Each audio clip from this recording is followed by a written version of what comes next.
Hello everyone, thank you for clicking in and scrolling in the We'll Fix It team. Today we're going to be locking down or locking down an engine with overhead cams and variable valve timing and all that neat fun stuff. And I'm going to do it with some old school tools, and I'm hopefully can help you make some sense out of all this new stuff when you're trying to work on it yourself and save a little bit of money. So stay tuned. Here we go. So this compression gauge that I've got right here, I'm going to use, well, part of it. I'm going to use this, thread this into the #1 spark plug hole, roll the motor around until I hear it start to go into compression stroke. Then I know I'm on top dead center on the compression stroke, where that's how you want to line these motors up before you do any kind of, because you're breaking of the bolt looses, or if you have to do anything to it. You want to have everything lined up. So let me go ahead and thread this in real quick. I'm just going to, I won't, just a few turns. I just need to listen for it to come up on the compression stroke. Then I'll show you what I'm going to do here.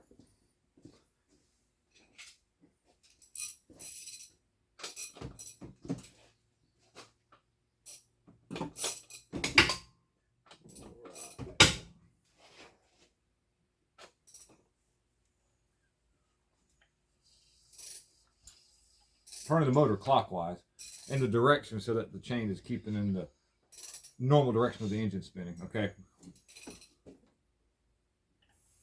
I'm coming up on top dead center right there. Let me go ahead and take this out, and then I'll find the exact. You can hear the air coming out. Put my finger over the hole, gave it a little turn, you hear it go. So we know we're coming up on the compression stroke on #1 cylinder.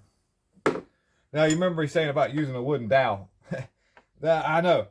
This right here is going straight down, so it can't get cocked in there sideways, and I'm being real careful. But find something that's not going to hurt anything, thread in there. Then I got to watch it go up.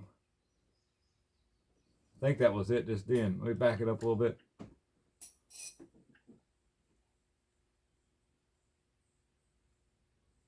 That's it right there.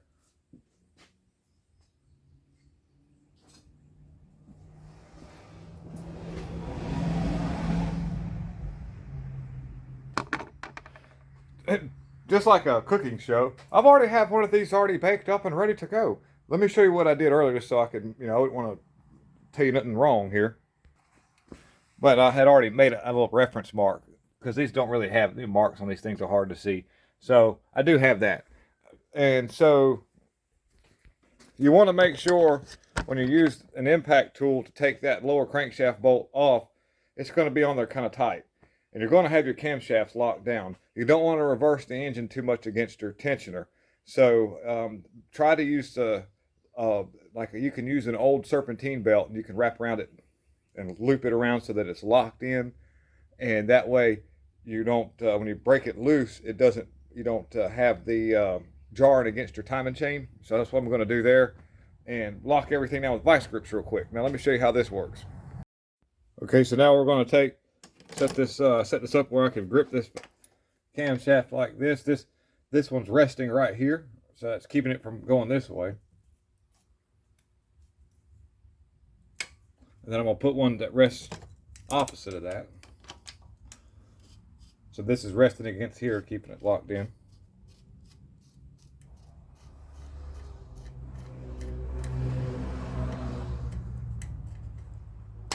And vice versa on the other side. Lock it down like this.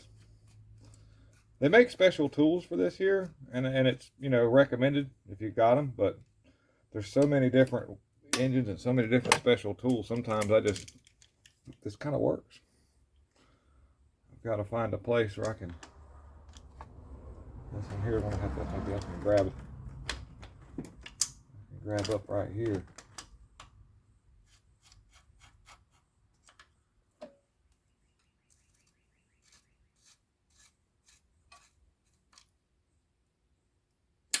Okay, so we've got that where it can't move. None of the camshafts can move. Now I can break the crankshaft pulley bolt loose. Not worry about any of my timing marks move. Anything slipping or getting out of the way, I can mark everything too. And I'll show you that real quick. So we're going to use a couple of punches right here. I'm going to be real gentle. Watch closely. Just for reference, we won't be able to see the other side. I'll have to move this vice grip. We haven't taken anything off yet, so we need to make a mark or two So on the aluminum part right here, you don't just grab this thing and wham and hit the crap out of it. You'll mess this bearing all up. You want to just very gently, because it doesn't take much to leave a mark. There's actually over top of the camshaft. Let me grab the camera and I'll show you. Over the camshaft, you can see this rib right here, and I'm going to use that as a reference point. I'm going to go right over here on the side of it and just kind of dot right here and right there, and then I'll put me another little dot right on the camshaft itself that's in the center of that, and do the same thing over here, and that will put me some really nice non-wipeable, offable timing marks, or something to go by. So, matter of fact, I'll do this mark first. I want my little shorty because I can get in there. This mark first will kind of give me an idea of where I want to put. So just a little dot, and to center it, I like to center it. Having a dot on a dot is okay, but if I can go like this, and just on the other side of it, just very, very gently, this will be my notch. Get this one right there. Okay, there we go.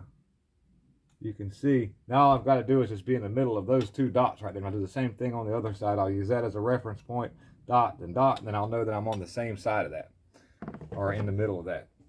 Now, oh, another thing you can do, you can also make reference of a tooth on each one of your camshafts, and you can count your lengths. That's always you can do that as well. If you'll know, like have a mark right here, or if you put a little dot or something on that, you can count each one of these length holes, and that way it gives you an idea where you need to be at next time around too. Okay, so I hope that helps. You know, working on this, this covers a lot of different timing components on a lot of different engines, not just a Chevrolet Cruze. So you can use this very wide range. Thank you guys for tuning in. We'll fix it team.